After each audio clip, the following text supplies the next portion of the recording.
A million dreams are keeping me awake. Ladies and gentlemen, the winner of The Voice is Sofronio Vasquez!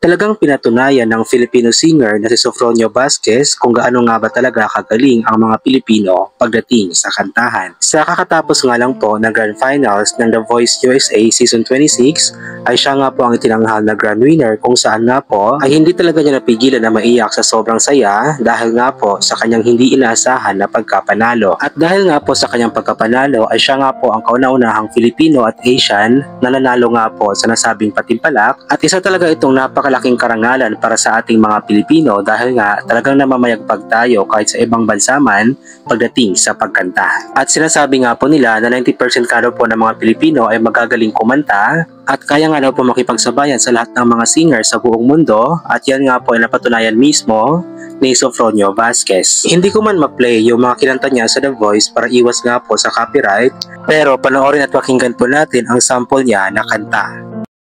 Nasa akin ay di mo makita. Kung ako na lang sana ang iyong minahal, di ka na muling mag-iisa. Kung ako na lang sana ang iyong minahal, di ka na muling luluha pa. Di ka na mangangailangan pa humanap ng iba. Narito ang puso ko, naghihintay lamang sa'yo. Oh, kung ako na lang sana. Napakaganda naman talaga ng kanyang boses kaya sobrang deserve din talaga niya ang pagkapanalo nga po niya sa The Voice USA Season 26. At ito na nga po siguro ang sinasabi nila na may time talaga para sa lahat. Kung hindi man siya pinalad sa kompetisyon na sinalihan nga po niya dito sa Pilipinas, ay pinalad naman siya doon sa Amerika mismo. Sa mga hindi nga po nakakaalam, bago pa man sinubukan ni Sofronio Vasquez ang kanyang kapalaran sa The Voice USA, ay una na nga po siyang sumali at nakilala sa tawag ng tanghalan sa Showtime. Ngunit marahil ay hindi nga po para sa kanya ang patimpalak na iyon at hindi nga po siya pinalad na manalo, pero hindi nga po siya sumuko sa kanyang pangarap at ipinagpatuloy pa rin niya at ikinagulat na nga lang po ng lahat nang sumali nga po ito sa The Voice USA Season 26 at pinalad pa talaga na maging grand winner sa nasabing season. Sobrang saya naman ng mga taong nagmamahal at sumusuporta sa kanya, lalong-lalo na nga po ang kanyang It's Showtime family at nagpaabot nga po sila ng kanilang pagbate para kay Sofronio Vasquez. Masayang-masaya nga po ang It's Showtime family ni Sofronio Vasquez dahil kahit na hindi man siya nanalo sa patimpalak sa tawag ng tanghalan,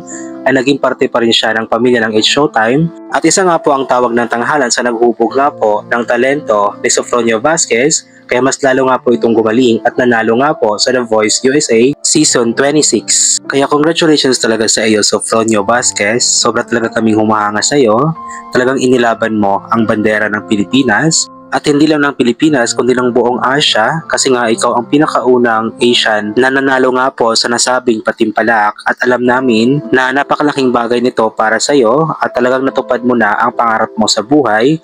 Alam namin na hindi lang dito magtatapos ang iyong tagumpay. Ang pagkapanalo mo sa The Voice USA ay pagkapanalo rin ng maraming Pilipino na patuloy na lumalaban sa buhay.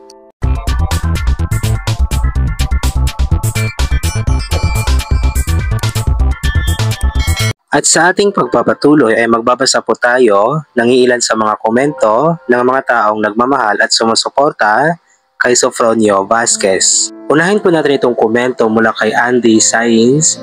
Only in America can a Canadian jazz artist coach a Filipino singer into victory. Congratulations to both Michael Bublé and Sofronio Vasquez on their victory. They both worked very hard for this moment. Sofronio, I wish you all the best in your music career. Please tour America next year. Mula naman sa isang YouTube user, ended an emotional win. Sofronio was absolutely not thinking of winning. A lot of great Filipino talents has joined this show and yet none of them made it until now. Congratulations, brother. Hey, even if you didn't win, you know we're all here for you, man. We are proud of our fellow Filipinos joining these shows, but you did it, man. So a very big congratulations. The entire Philippines and Asia actually just received a Christmas gift, a Filipino champion of The Voice. Galing naman sa isang YouTube user, I feel so elated and crying for joy. You don't only represent our country, the Philippines, but all Asians who believe in their talents to make a big difference in a big audience like that.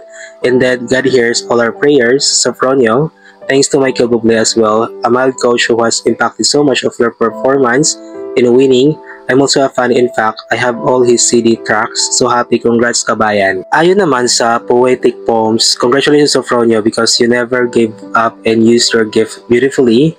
Congratulations Michael that you recognize his and believe in your two best artists and put them forward for the world to have the opportunity to know what you know from the beginning. Snoop, let this be a lesson to you. Congratulations, Sofronio. Sabi naman ni Neil Brian Elisan, when I saw Sofronio in TNT, I know that his level is for international market because he has a different style in singing and charisma that only Americans can appreciate because of more diverse culture they have. Congratulations, Sofronio, you did it and you made history for Asians in the Philippines. Mula naman sa The Man Who Asked, it's wonderful to see them all cheering and so happy for Sofronio to win the season's The Voice. They displayed their love for him and showed appreciation for his talent, which really matters and not the issue of where he came from. Galing naman kay I Am Joya Monroe, rejection is the best for direction. OMG, what a dream come true, Sofronio. You just didn't won this season as the Grand Finals champion, but you represent there not as one but as 104 million Filipinos who are so proud of you. Pinoy pride. Ayon naman kay Mel Paul, finally first Asian win The Voice USA, a Filipino. Congratulations, Sofronio. Thank you Asian friends and Americans who voted and believed in him. Congratulations Michael for winning on your first year as a coach and guiding Sofronio. Sabi naman ng isang YouTube user, after Thanksgiving in America, it happened now that an Asian and a Filipino is The Voice USA winner. We are very thankful to American people for voting on him and a very first in history just happened. Mabuhay ka, Sofronio. Mula naman kay Carl Justin Lee Kiko, a big congratulations to Sofronio Vasquez. Thank you America. Thanks to Filipino support and to all the people who are voting for him to win. Thank you all, mabuhay. Proud kababayan here, waving the flag of the Philippines. Galing naman kay Michael Alexander Rekiel, congratulations to Sofronio. It is true that when one door closes, another one opens. You didn't win in your season in Tawagang Tanghalan here in the Philippines, and it's because you're born to win The Voice USA.